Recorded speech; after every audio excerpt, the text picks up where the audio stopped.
Hi, everyone. Thanks very much for joining us today. We've got quite a few people already on the call with us, so we'll get into it straight away. Thank you for joining us for the latest installment of Nelson Primary's Professional Development webinar series. Just a little housekeeping point. If you would like to ask a question at any point, just throw it in the chat and we will attempt to respond to it during the webinar. If not, we get back to you afterwards, and we'll try to leave room for some questions for Nathaniel at the end. So I'm really pleased today to welcome back Dr. Nathaniel Swain. Nathaniel's already presented a couple of great webinars for us, which you can find on our YouTube channel, which is called Nelson Primary Video. Nathaniel is a teacher, instructional coach, writer, and a passionate advocate for effective and engaging teaching for all students. He works with schools and organisations to improve classroom practice, and today he's going to talk to us about the connection between reading and writing and how choosing rich texts can really accelerate literacy. So over to you, Nathaniel. Thank you very much, Rebecca, and thank you everyone for joining us. I hope you're having a great midweek sort of opportunity to pause and reflect on your teaching. Before I begin, I'd like to acknowledge the many lands in which we're meeting on today. So I'm calling in from Wurundjeri country, the Kulin Nations, and I'd like to pay my respects to elders past and present, but also pay respects and acknowledge the many different territories and lands in which we might be meeting on. It's a great honor, I think, to talk to you about this topic because I'm absolutely passionate about the connections between reading and writing. And in an age where writing or reading seems like a task that could be outsourced to a computer, I couldn't be more keen to stress the importance of these vital literacy activities and the ways in which teachers can enrich the lives of students through amazing stories and that either students read or that they write themselves. So here we're hoping to talk about strengthening literacy through rich text experiences and especially how exposure to rich texts can allow skilled readers and confident writers to start flourishing. So in order to do that, I've got some background information that I want to get on the cards. So essentially a chance to see some of these different features of key knowledge together. The first one is this oral language competence model, or sometimes what's called the language house, from Pamela Snow, one of my colleagues who still works at La Trobe University. Essentially, she talks about the early oral language experiences from 0 to 5 being the starting point and being the building blocks for the successful application of language and literacy. Here on the side, she has the focus on the instructional environment. So things like exposure to opportunities for fluency, comprehension, morphology and etymology, decoding of complex texts, text exposure and print concepts, vocabulary, as well as phonological and phonemic awareness. And this instructional environment provides the opportunity to transition from just oral language experiences into reading and writing and spelling. And that this house, if it's put together well, becomes supported by this really important pillar.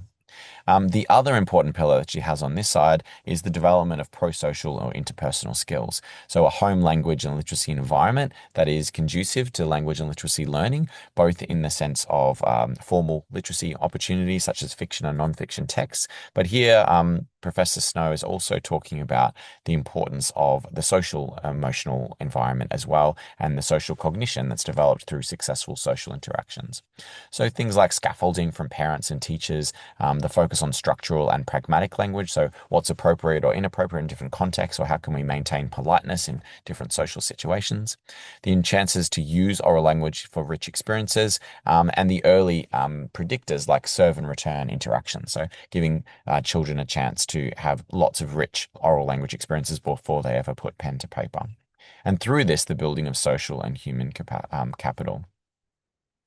Here, essentially, the end point, if you like, of this model, if both are continuing to develop throughout adolescence, is that the social and emotional and behavioral well-being, as well as social cognition skills. So marketable employment skills, social and emotional economic engagement in society, transition to further educational training where appropriate, as well as academic achievement and retention. And really, the focus on language and its connection to literacy is the the solid foundation in every student's life. Reading and writing become incredibly important anchors for us to do this because, well, unlike some of the aspects of oral language where we may try our very best to expose them to as much language as possible, we can't control what they do when they go back home. And sometimes they do have rich languages and experiences waiting for them, and sometimes there might not be that same benefit. So this model does hopefully give us an interesting starting point, one which talks about the importance of the connections between reading and writing, but also oral language and written language. And to expand upon that, I have this model here, which looks at the connections between oral language and written language here. And in case you haven't considered language in this way, literacy is made up of many different levels, as I've tried to show with this diagram. So if we look at oral language to begin with, the ability to engage with oral language really involves being able to hear different speech sounds and manipulate those to create different forms of speech. Also building up those sounds into meaningful parts of words and then meaningful words or vocabulary. Being able to combine those words together into complex and interesting sentences that achieve different goals, and to organize those sentences into what's called meaningful discourse. That is ways of organizing our language for the purpose of different speech acts, like asking permission or apologizing or introductions to someone, but also things like a persuasive opportunity to influence someone or convince something of someone, as well as the discourse involved in conversation and what kinds of things are expected or not expected. So that on the oral language side, you can see that there's a connection to all of the aspects of written language on the other side here. So the ways in which individual sounds could be mapped against letters, phonemes to sound letter patterns, or what are sometimes called graphemes, morphemes to morphemes. Luckily, they have an oral and a written form, and words can be obviously spoken as well as read or written down. Sentences, while similar from oral to written languages, sentences do behave somewhat differently in the context of written language, which is why students may often have amazing abilities to say and speak in amazing fluent sentences, but need to be taught the particular conventions of how to capture that thinking or that language in a form that is acceptable within written language. Similarly, texts have their own sort of structure within written language, and that if you're not understanding the conventions of a particular genre or the ways in which texts should be put together for different purposes, this could be the next point of work that we need to do with our students. But across all of these different levels, we essentially need to be equipping our students with mastery of all of these components that hopefully weave together in what the reading rope represents as skilled reading. So if just considering the reading side of this literacy equation for a moment, skilled reading involves the fluent execution and coordination of both language comprehension and word recognition. And so word recognition is the ability to hear the sounds within words, that phonemic awareness we talked about, but also decode words and recognize them by sight. It also is the language comprehension. So on the other side, we have background knowledge, vocabulary, sentence structure, verbal reasoning, so inference and metaphor, as well as literacy knowledge. Together, if these are woven beautifully, we do get skilled reading. But over time, the word recognition becomes a foundation that we can't really ignore, and language comprehension becomes the focus that becomes more and more complex. Over time, the decoding becomes, as you can see here, increasingly automatic, and the comprehension becomes increasingly strategic. But I've deliberately highlighted vocabulary, verbal reasoning, and literacy knowledge here because unlike the teaching of rich content or the teaching of syntax, and as well as the strands from the word recognition, these three that I've highlighted are best taught through the context of shared reading, mainly because it's actually really hard to help students to remember words that they've only ever encountered once, and much easier for them to retain words that have come up in a rich story or in a knowledge-rich text. It's also hard for students to get their heads around metaphor and inferencing and making sense of things in the abstract. Much better to do that in the context of a rich story or information report so that they can see how this plays out in real time. So shared reading and the ways in which we can use it to develop all of these capacities is something that we shouldn't ignore, and it should be something that should be tapped into. what the research tells us about writing, on the other hand, is that explicit teaching of the writing process and writing strategies is thoroughly needed, mainly because writing is not naturally acquired. This is a technique that requires a lot of explicit teaching. There should be frequent opportunities to write for varied purposes, so that it's not a once-off event or a brief encounter. It's something that's continually practiced and honed, and that ideally we do make integrations between what we read and what we write about. There should be fluency, similar to the fluency in reading. There should be fluency in students' ability to transcribe or spell or handwrite, as well as their fluency in using sentences in a way of capturing their thinking. And ideally, we can build students' confidence to be part of a writing community. That is, a group of students that have things to say and an audience to share it with. Um, in order to do this, we need to study and emulate good models of writing. So in some of the work that we'll do today together, we'll see that looking at exemplars of written pieces and analyzing how they're put together, that is, reading and analyzing rich text, becomes very important for emulating that in our own writing. So one of the big topic areas that we want to do in this discussion together is basically the reminder that what we read and what we discuss is then what we actually are able to write about. So the reading and the discussion of content and rich text is vital in order to help our students to write. One of the biggest barriers that we have when students sit down to start the writing process is, and you might agree with me or you might not, that, oh, I don't have anything to write about. I don't have any ideas, for example. And without fuel in the tank, there's no amount of cajoling the engine to move forward. There's just nothing basically to put down onto the page. So the opportunity that reading and discussion of rich content on stories affords is that it gives us the fuel that we can use to drive the writing process forward. It also has many other opportunities, and today's session is designed to sort of see how we can use comprehension as a tool for writing, but how we can essentially use writing as a tool for thinking, and linking that back to what we then might read about next. Comprehension, though, is not easy. This is not an easy thing to teach, and it's not easy for a variety of reasons. In this amazing book called Reading Reconsidered from Doug Lemov and colleagues, there is a big focus on the difficulties that we have getting students to comprehend texts. So, for example, learners struggle to focus for extended reading. They have trouble focusing and sticking with a text for long periods of time. Attention spans may be affected by the constant consumption of short engaging media, such as on YouTube Reels, for example. This is having an effect on students' ability to sit with the challenge of reading complex text. Learners are also not used to reading prose text. That is, even if they are reading, as my previous webinar with Nelson talked about, they may be reading sometimes or sort of dessert books that are great, engaging, but don't equate to the nourishment that you get from a prose text that has a lot of complex syntax, interesting vocabulary, and with which the language is telling the story rather than illustrating the pictures. The learners may also not have strategies to grapple with complex text. They may encounter a challenge with their comprehension and not know how to go back and really make sense of it, to try out multiple interpretations, or to make predictions about what might be going on, with the opportunity to confirm or deny those predictions later. And finally, learners may lack the decoding, vocabulary, and background knowledge for the text. And all of those components are vital for the comprehension process to come together, as we've seen with the reading rope. All of these different strands really matter. And without abilities to get all of these components working well together, we essentially have a potential block in the opportunity for students to learn from what they're reading.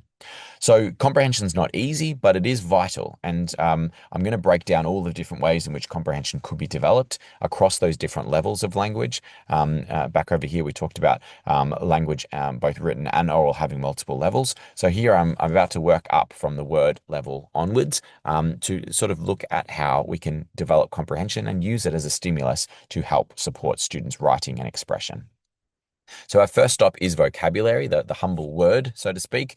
And why teach vocabulary? I don't think there's much of a need to push that, given the focus on vocabulary in the last few years. But if, in case you're wondering, there is great, strong evidence of the benefit of explicit vocabulary teaching for comprehension. There's also large gaps that we need to be aware of between advantaged and disadvantaged students educationally.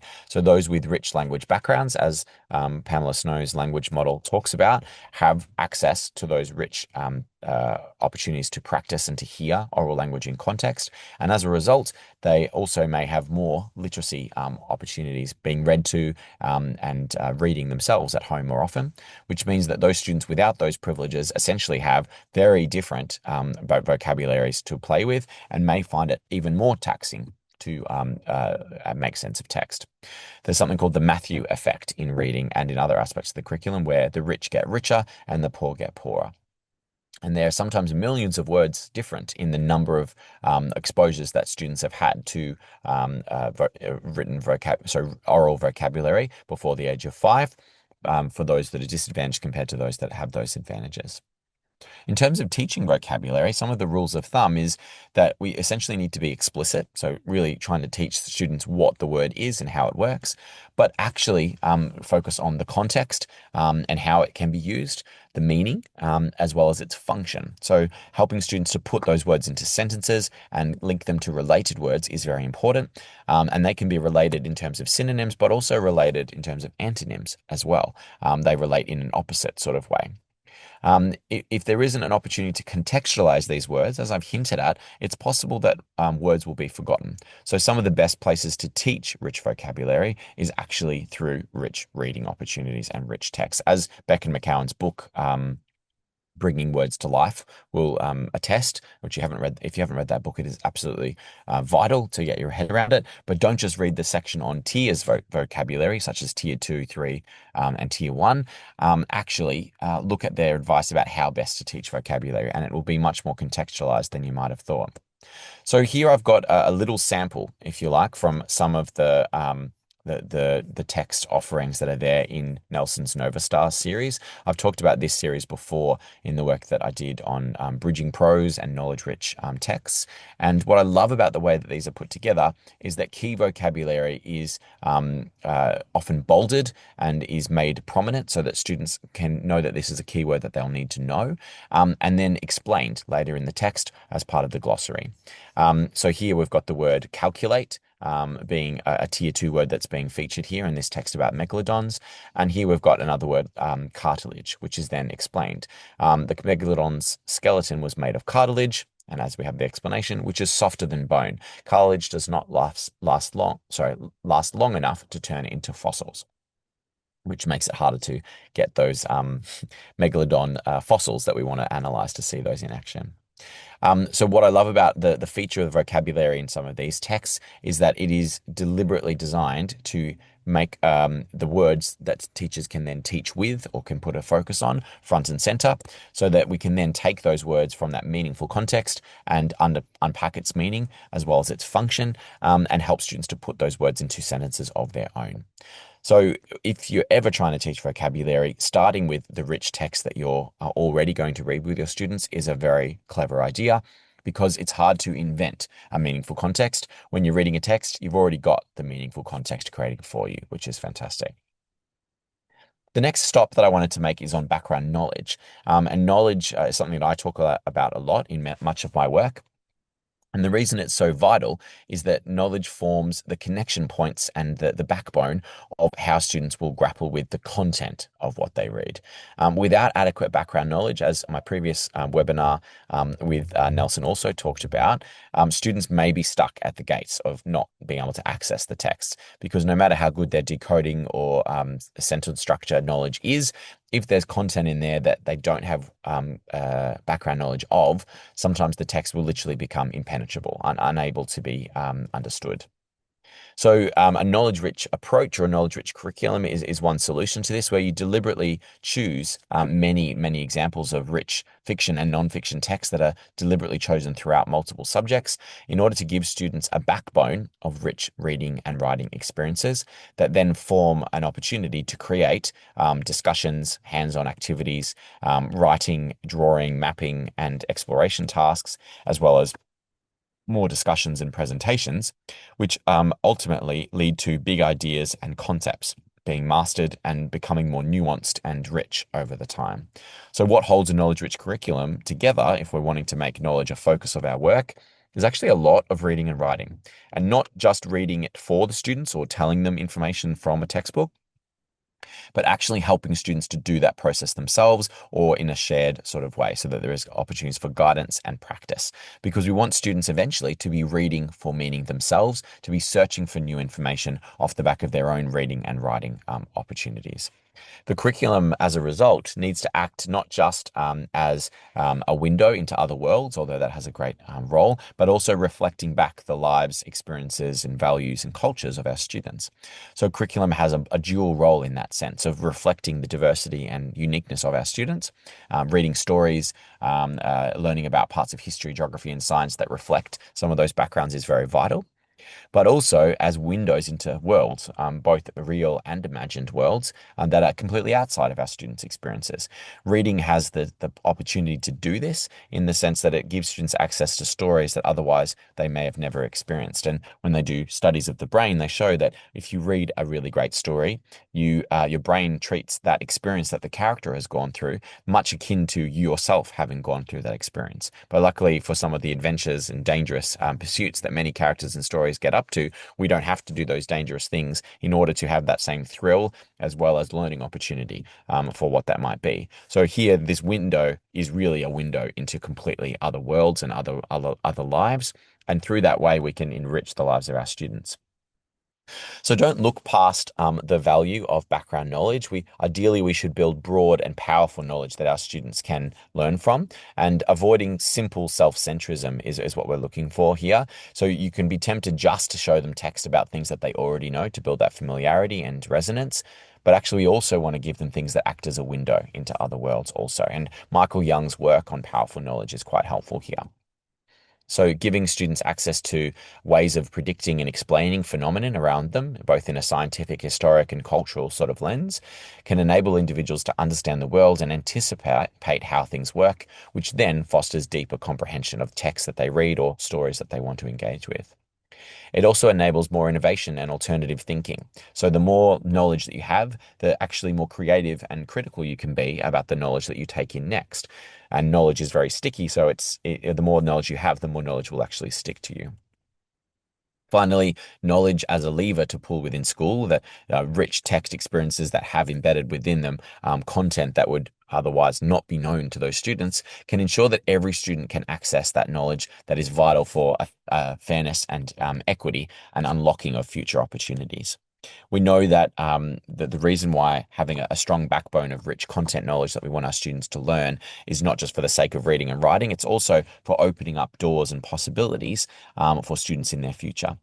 In our very language, we embed reams and reams of cultural and literary knowledge in just the words that we say on a daily basis. You may find that someone just drops in an eye for an eye or a tooth for a tooth in a conversation, and without knowing that that refers back to a biblical reference in this case, you might be confused about why we're suddenly talking about teeth and eyes. But this is just about the idea of exacting revenge on people who have done ill to you, or the punishment must fit the crime, for example.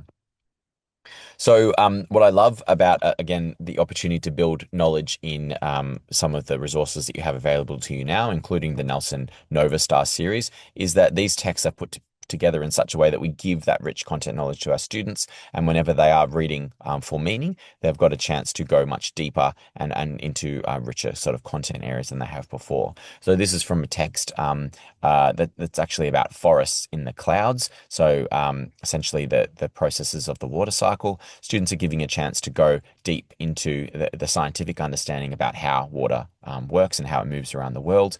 And with these really engaging images that complement the written language there, they can learn key concepts and ideas that help them to engage with key ideas in geography, but also in their daily life as well.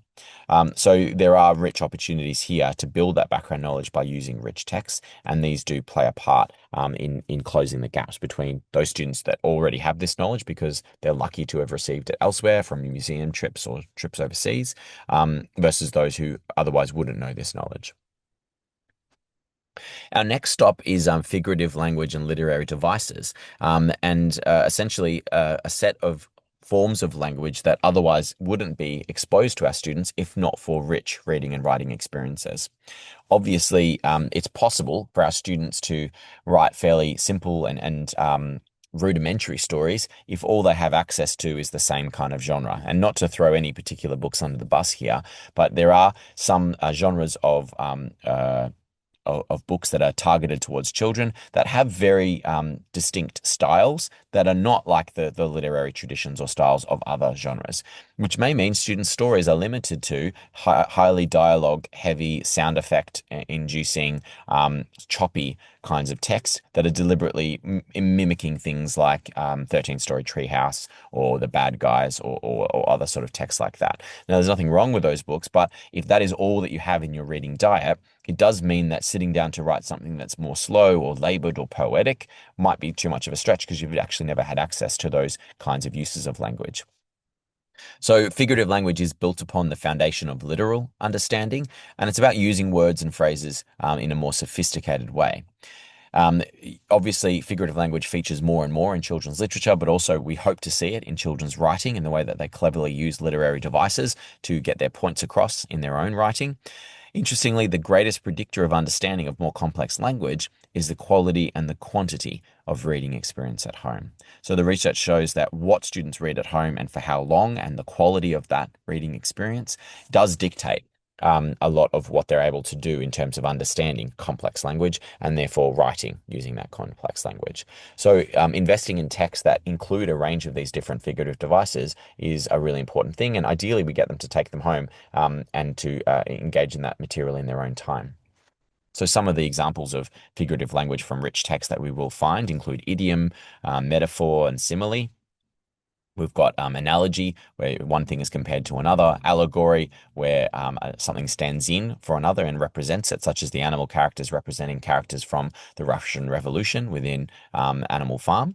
And then things like hyperbole, that over exaggeration, or personification, where we pretend that one aspect has human qualities or it can be personified in some sort of way. You've also got more playful sort of sound and letter sort of based things that sort of add to the color or to the excitement of particular aspects of literature. So alliteration is where every word starts with the same sound or letter, and onomatopoeia is where you've got words that stand in for the sound effects that they represent. Symbolism and euphemism are also easily confused, but really useful for explaining complex ideas or for being careful. So euphemism is incredibly helpful for being delicate around particularly sensitive issues, or in order to influence an audience by, instead of saying a bathroom or a toilet, for example, in polite company, one might say a washroom, or might say the little boy's room if we're in a context where that would make sense. So that is the role that literary language plays. And again, if we're reading all of these rich texts, we've suddenly got raw material we can use to write using that content knowledge. And I think our final stop here before we talk about some general practices that bring reading and writing together is the role of text macro structure. So that is the ability to understand how texts are structured according to different genres. So looking at things like narratives versus persuasive versus informatives, but subgenres of that as well, and how texts tend to fit together in terms of their structure. Here, PM writing might be a tool that would be helpful to understanding how texts are put together and to learn from those structures. So I'm just previewing a few of these aspects here. Here we've essentially, this is a chance to develop writing skills using things like integrated reading, where there's a text that is deliberately unpacked and looked at and then analyzed by the students so that they can learn how the genre works. There's also opportunities to explicitly teach the features of that genre by things like color coding or organizing the text in different ways. So here we've got the stories organized into an orientation, complication, and then resolution. And the text can be analyzed using that frame and be used for students' own writing as well. There is also the opportunity to provide more scaffolding and support for students that are working at different levels of independence as well, and teaching guidance that you can use in that regard.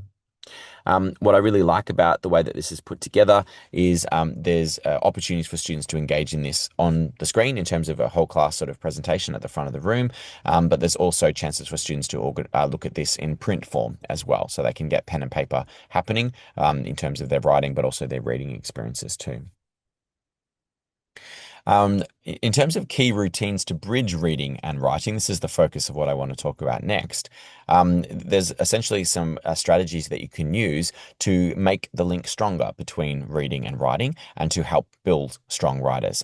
We've talked about those three levels so far, so vocabulary, background knowledge, as well as text macro structure. But here I want to talk about the links between reading and writing and how we can use different teaching practices to make this a really common occurrence in your classrooms. So typically, the knowledge that we're building in things like inquiry or other parts of the curriculum where we're developing history, geography, or science knowledge may sit quite separately to then what we're doing in reading and then what we're doing in writing. And what I would say is that if we can more closely align some of these aspects and write about what we're reading about, read about what we're writing about, and develop knowledge in the things that we're reading and writing about, suddenly we have a lot more opportunity for cross-pollination of these different priorities, as well as a chance for students to see the connections between we've been reading this for enjoyment, but also as research for the piece that we're then writing. There's a reason to sort of pay attention to really soak in as much as we can from the next reading opportunity. So the next few practices, I think I've got three or four to sort of take you through. These practices are useful for building opportunities to connect between reading and writing and make the comprehension and writing processes as responsive as possible.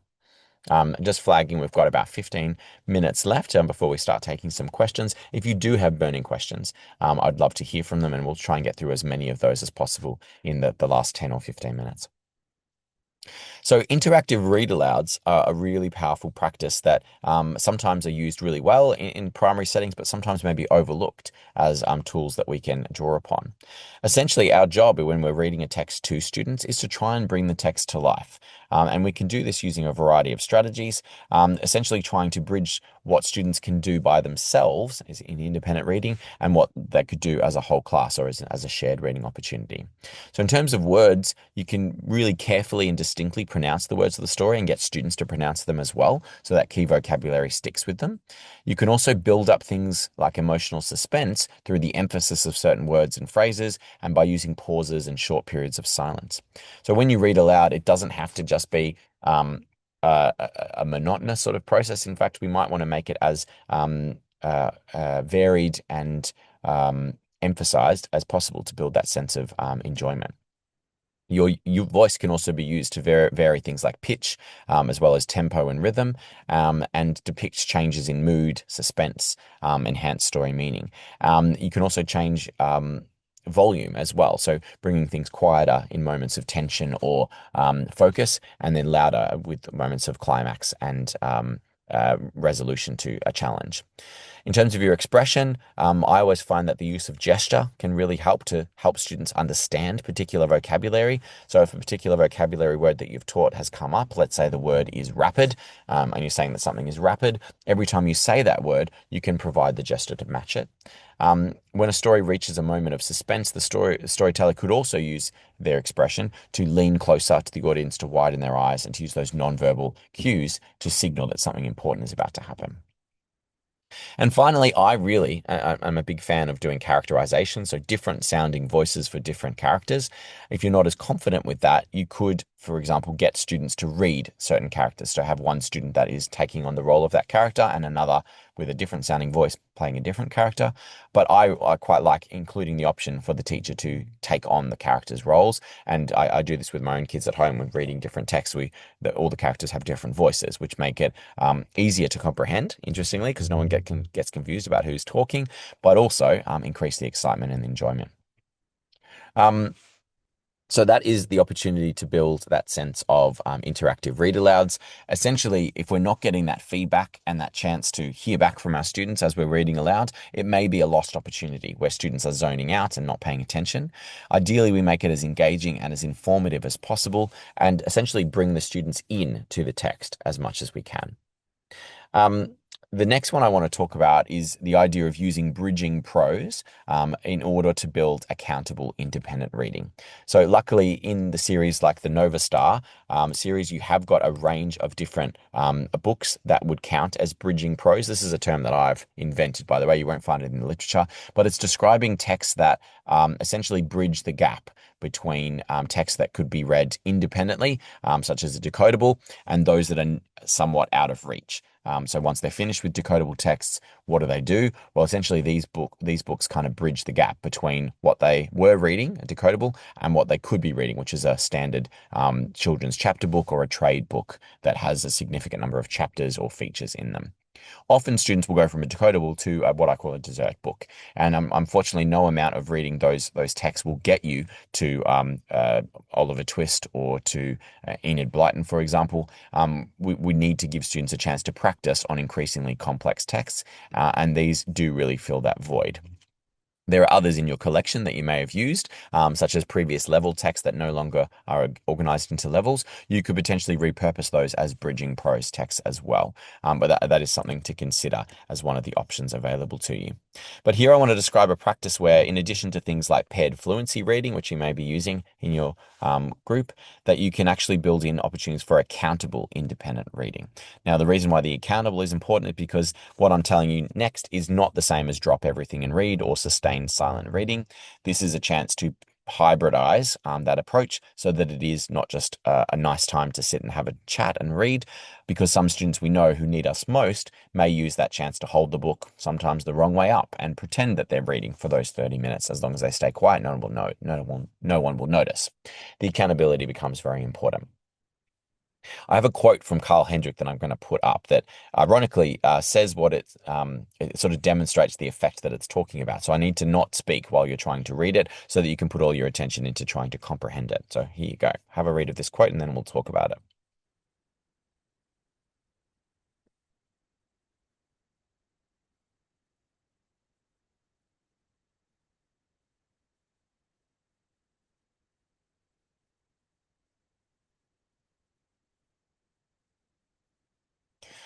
So just like the phenomenon that Carl Hendrick was talking about, sometimes reading requires us to go back, to reread, to try and understand and piece things together. And in that sense, reading a complex text and really sticking with it, as he says at the bottom there, is a kind of apprenticeship in cognitive patience. So to build up our students' stamina to this, we need to have multiple opportunities for them to read rich texts and for them to use those texts for good. We need to ensure that students know that the answer doesn't suddenly pop into their heads often when you're reading a complex text, that they need to get used to that sense of not being able to get it straight away. Accountable independent reading is a chance to increase that reading quantity, but also increase the reading quality. So increasing the level of challenge of those texts over time. In order to build opportunities for successful independent reading, you may want to limit the text to more simple or more short to begin with, and then gradually move towards longer stretches. You may want to provide a strong focal point initially so that they're only reading for a particular purpose before you then open it up. And you may also assign a reading task, and you definitely should confirm and scaffold comprehension. So doing what makes it accountable is a task after they've been reading in order to show what they've understood. Here's a little key message about the importance of this practice and how you could use some of the text that I've been showing you to do this. Essentially, initially, shared reading may be the only time that students are actually reading extended text. They may not be reading themselves at home. So the next part is that building habits for reading is really vital by moving from shared reading initially, so where the teacher is unpacking it together with the class, to initially small bursts of independent reading, followed by opportunities for more extended independent reading as well. You're building up that stamina and that tolerance. So accountable independent reading is that chance to use rich text to practice these skills and also to really let the world fall away as you get into a text, something that you really can't replace, and a gift and a moment to have that opportunity to learn cognitive patience. One way that you can complement that accountable independent reading is something called a read, write, discuss cycle that I'm going to take you through now. When you getting students to read things, often the order of operations are read, discuss, and then write. And one of the challenges with this order is that you may get false positives of what students are actually comprehending on their own, as they may be pretending to read, then listening to what students have said in the discussion, and then writing down what other students read. So instead of that order, you may want to consider one that flips things around and gets students to practice writing something before they then discuss with the partner. The benefits of this cycle is that you get a more accurate picture of what students can comprehend independently, so it becomes accountable, independent reading. You also get some time to work with students as they write their first draft of their response to a question or a task. You can see what they need help with and you can respond. And the quality of ideas can improve because after they discuss what they've written, they can have breakthrough aha moments and during that writing process after they've discussed it with their partner. There's also the value of revising and improving their first attempt so that it's a better attempt by the time they finish. So essentially, those routines are designed, I guess, to help build that sense of a bridging of gaps between reading and writing. So the section we were on with this one, so key routines to bridge reading and writing. The last section I'm going to take you through, which is a bit of a preview, is just that a chance to think that what we write about can support what we can discuss and what we read. So closing the loop on our big discussion, we can use writing as a way of building students' expression, but essentially clarifying their thinking and giving them more material to then discuss and more interest to read further about those key aspects.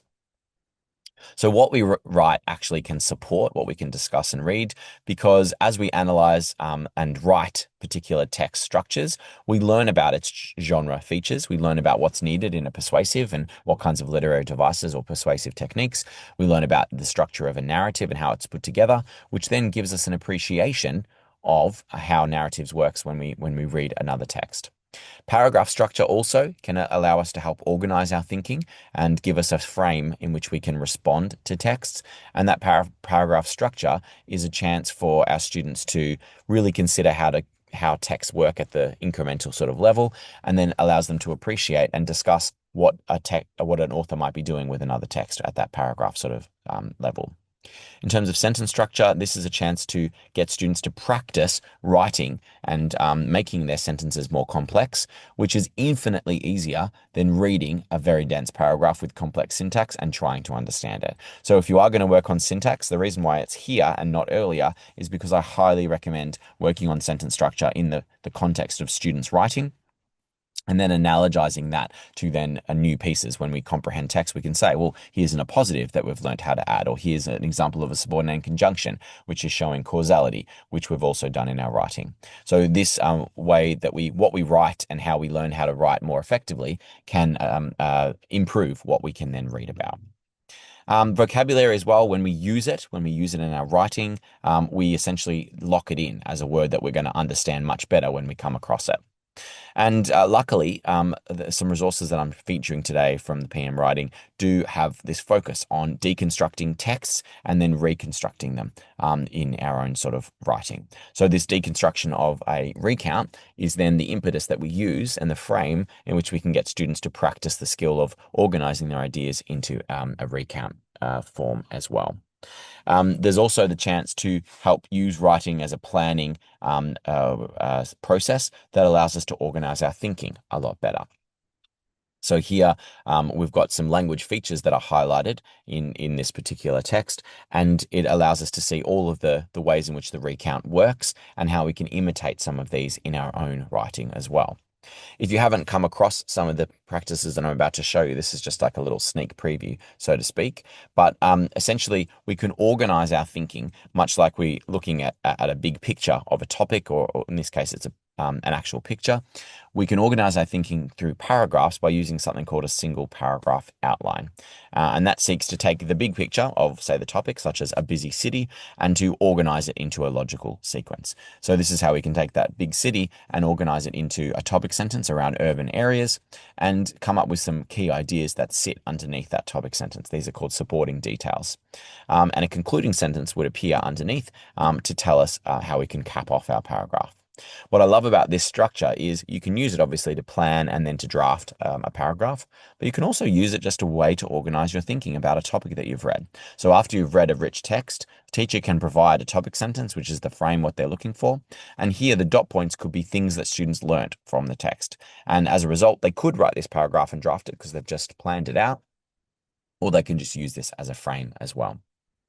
And just in the last few moments, I can also just demonstrate the way in which crafting sentences, so drafting and organizing your ideas into clear sentences, could be used to help express and clarify the ideas that we might be reading about. So after reading a stretch of text, such as from this unit that has been developed and is a free resource on the Vikings, students can be asked to respond to it with a because but so question. So here they've got Viking parents told their children stories about gods and goddesses, and because but so are the three different ways in which the student is asked to end that sentence. A very simple sentence strategy that has a really rigorous effect on students clarifying their thinking. In case you're interested, there's the because but so answers there. But in the interest of time, we are starting to wrap up as well. One other sentence strategy I'll share with you is something called expanding sentences. And this is a tool after you've been reading something or learning about something, you can use this to begin the process of getting ideas together, which then can come into bigger text that you unpack. So here we've got a kernel sentence, the river has overflowed, and the job of the students is to think of the WH questions they can use to make this more enriched and to expand it into a more logical sort of endpoint. So here we can have frequently the raging river has abruptly overflowed its shallow banks. Suddenly we've got more consideration of all the bits and pieces and how it fits together. So just to finish off with a few key messages, really the chance to build students' understanding, their willingness to engage with lots and lots of rich content is something that you can get from unpacking lots and lots of text. And as a result of building that content in a really logical way, you can help build students' reading comprehension, and it can have those knock-on effects that we need for written expression. So like we said before, essentially there's many opportunities, hopefully, in your curriculum for students to read and write about rich text, because if they do that really well, then essentially students are not limited by their prior knowledge. They actually are given the content knowledge that they need to benefit as much as possible from the next writing task or the next discussion that they're asked to join in on. So it has been a real pleasure to talk to you about these key ideas today. And in the interest of time, I'm keen to see if there's any questions that we can follow up on.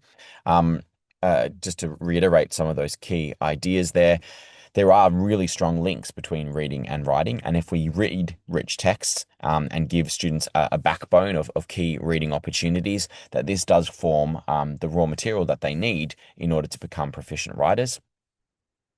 And essentially, what we get students reading is what they can then write about, as we've talked about in our different modes. There are bridging processes that you can use to help students to connect what they're reading and what they're writing. Those key routines include the ones that we discussed today. So the interactive read alouds, as well as questioning the author and using those comprehension kinds of questions that are embedded within these brilliant texts, and things like accountable independent reading as well. And finally, we can use writing as a tool to organize our thinking. And if we're clever, we can plan and write paragraphs that do that job really well. So things like text structure, paragraph structure, and sentence structure can become illuminated by giving students scaffolded and enriched ways in which they can write their understandings. Hopefully, there's some ideas there that we can build upon. I'm going to throw it over to the Nelson team to get our first question if it's ready. Yes, we do have one question in the Q&A session already, which is how can we help to improve reading comprehension of students with additional needs? I work in secondary school and run a reading intervention session with students who were working at prep to year 5, 6 reading level. Yeah. So one of the levers that we have to pull in that space, the first one is if you've got students that are literally struggling with decoding, like if you look at our reading rope and think, well, they're actually at the level where we're just trying to get the reading fluency up, then that really is the priority. But you don't have to wait while they're learning to decode to give them access to the comprehension side of things. So the power of shared reading experiences of unpacking text together is that students aren't reliant on their own decoding and fluency in order to access the text, but they do get the richness of the text available to them because the teacher or other students are helping to read it aloud. So I would say that that double-pronged attack of secondary students getting the decoding and fluency intervention and support that they need is really important. But in the meantime, you can be developing their vocabulary, their background knowledge, and their engagement in things like verbal reasoning in a text that may be more shared instead of independently read. Independent reading for them may be still decodable text. So that is really the priority to get their fluency up and help them to access more text themselves. But in the meantime, through scaffolded and guided experiences like shared reading, they could be still improving their language comprehension abilities, which is not something you have to just wait to develop. That can be developed right now through shared and mediated text experiences. We also have another question from Andrew, which is what are your thoughts and, oops, I've lost it. Your thoughts and ideas on the value of publishing writing, for example, post and walk activities to enhance writing? So I think it's really important that you follow all of those phases of the writing cycle with your students. So getting them to not just rush through the plan, but really distinctly focus on the plan that they're trying to make, potentially using some graphic organizers or some structures like the single paragraph outline, which I featured today, to help them organize their thinking. After the planning, you have the drafting phase, which often students think is the main game. But if you've done your job well, drafting should be the easy bit where you just try and put pen to paper and get a first draft. The bit that's harder is the revising. So coming back and looking and seeing which sentences are really working. Have I got repetition? Have I got some sentences that are too long or too short? Are there any editing sort of things that I need to do in terms of grammatical issues or problems with spelling? But the final part is that publishing. And I think that publishing aspect should be something that you invest time in. Publishing should be something that you help students to get some pride around what they're doing.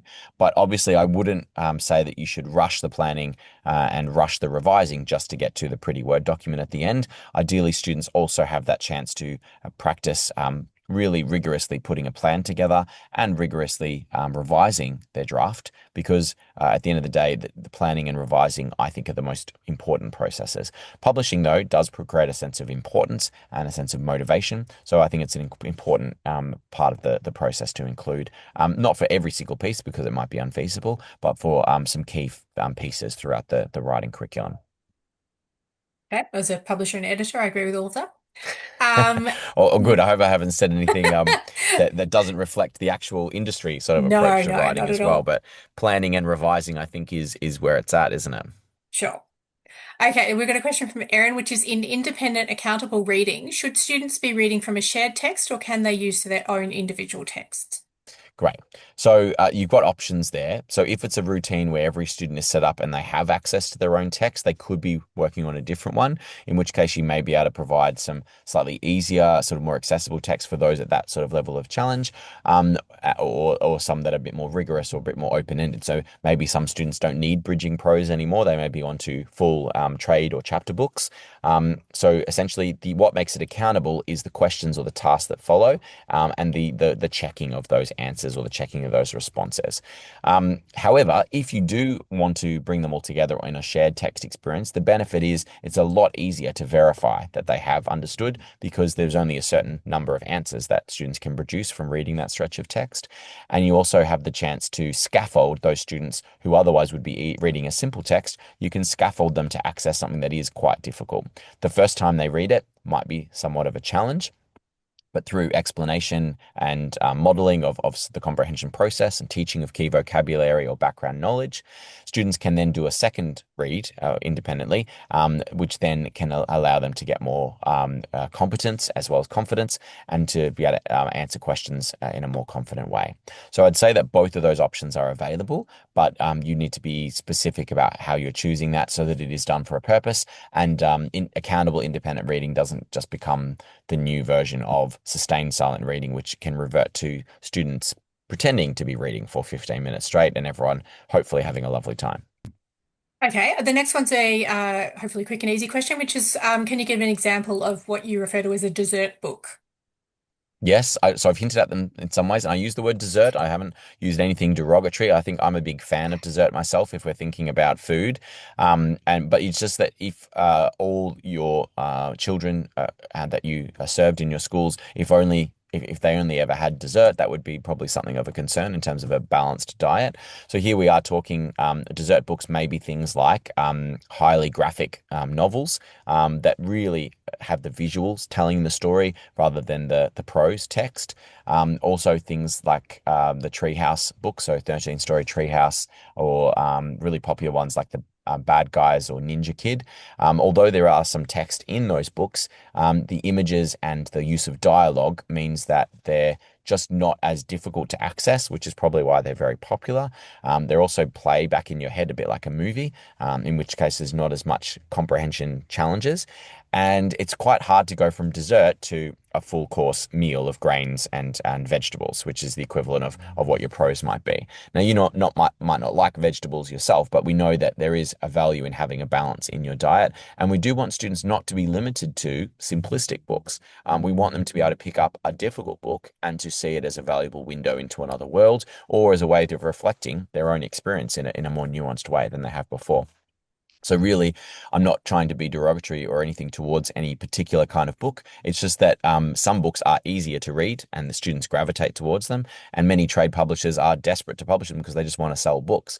But we have to invest in books that also nourish our students and challenge them in a different way. Okay, well, on a similar note, Catherine's asking, what is your opinion of graphic novels for kids? Do you think the language in them is complex enough or are they too simple?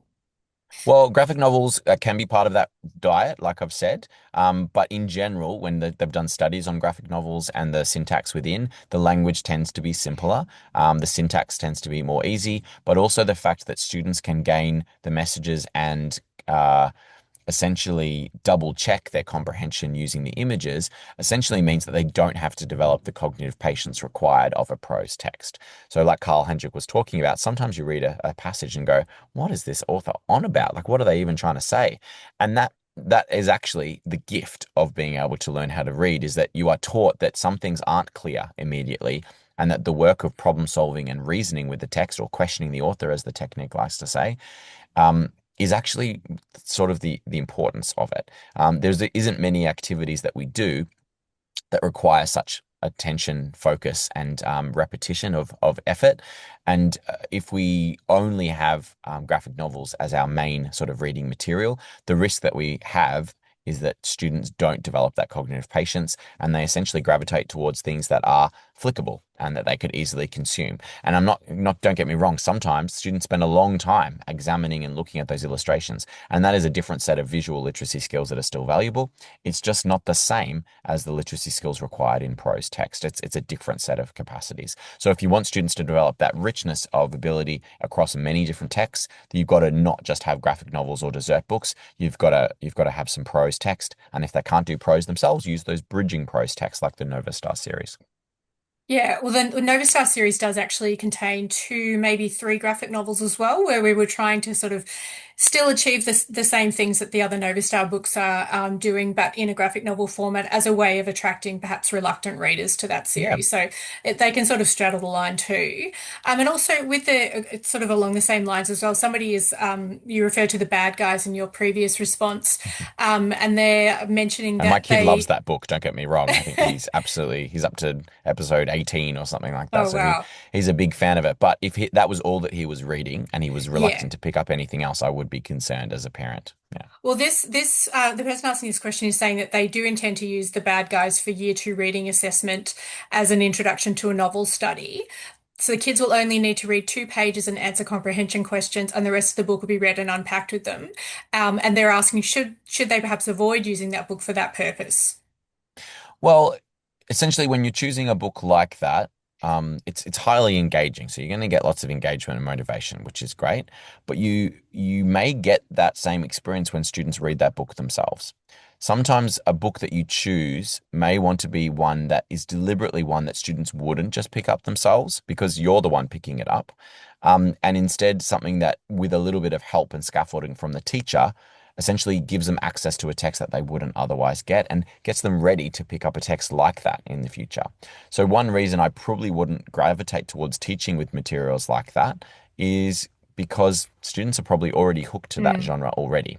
And there's not as big a benefit that you're conferring on those students to level the playing field. Because while some may only read books like The Bad Guys or Ninja Kid, which I've got nothing against, but are one kind of book, while some may read broadly, others may already read just that genre, and essentially be limited to that. And some kids do stay on that particular set of books, those dessert books, if for want of a better word, for 5 to 6 to 7 years, and may never actually progress towards novels. Because as I've tried to make the case, to jump from that kind of text to a novel is actually a really big stretch, which is why I really mm. like the concept of a bridging prose text. It Yeah. may have pictures, but it's the text that's doing the heavy lifting, and it's getting students used to the cognitive patience that they need to be more broad in their reading capacities. We might be able to squeeze one more question in. So we've got how do we better support staff to select rich texts that are shorter in length for small group work and for extension readers that are bridging into high school level? What can we purchase for them as a resource that is higher than for 10 to 12-year-old readers? Yeah. So without having a list that I can draw upon and sort of drop in front of you there, I would look for the following kinds of features. So essentially, you're looking for richness of language and richness of content. So content or stories that are not just everyday sort of things that take them outside of their everyday experience. You're also looking for complexity of vocabulary and a variety of different sentence lengths. So if we want them to be ready for high school, they need to be able to read text with varied sentences that are more complex, longer, and that basically eventually have more words on a page. So to get that sense of stamina, my year 2 son, I've got a daughter in prep as well. They're really obvious when they think that a book is too hard for them. My son will literally throw the book across the room. No, I'll never be able to read that. And off it goes. So I have to be very careful in how I gradually introduce him to more complexity. Working through books that have some level of density in terms of words on a page and then building them up to more over time is essentially the goal. So I would use my formative assessment to see what kinds of books are my students gravitating towards, and how can I get them onto the next level of Mm. challenge in terms of linguistic complexity or density, as well as the kinds of themes or concepts within, because maybe they're used to reading quite simplistic or repetitive themes. Maybe I can get them onto something a bit more challenging or a bit more enriching that takes them into other worlds. Okay. All right. Great. Thanks, Nathaniel. Well, we should probably wrap it up there. As Tom has mentioned in the chat, we will be sending around a follow-up email, which will contain the link to the session recording. And feel free to get in touch to us with any other further questions that you have for us. Thanks so much, Nathaniel. That was another fantastic session. And we hope to see you back again with us soon. Thank you very much, everyone. And I will just mention as well that if you want to, if some of these things are unresolved, I would love to hear from you. So there's a chance to learn more about my work just through many of the channels that I work on. I've got a free podcast, for example, where you may want to see some of these teaching practices in action. It's called Chalk Dust. I have a course that I've been putting together recently that is starting soon, which is designed to tap into a lot of these themes and ideas in the classroom in more detail. So if you want to learn more, there's a little QR code there to see how you might be able to get that further support. And I'm hoping that the range of educational materials and offerings that we have in this day and age can support all those decisions that you've got. There's lots of great resources and companies like Nelson to draw upon in order to best meet the needs of your students. So thank you again for the opportunity to speak today. No worries. Thanks, Nathaniel. We're getting lots of great feedback in the chat. So, Tom, is there anything else you want to add? No? All good? All right. Thanks, everyone. Enjoy the rest of your day.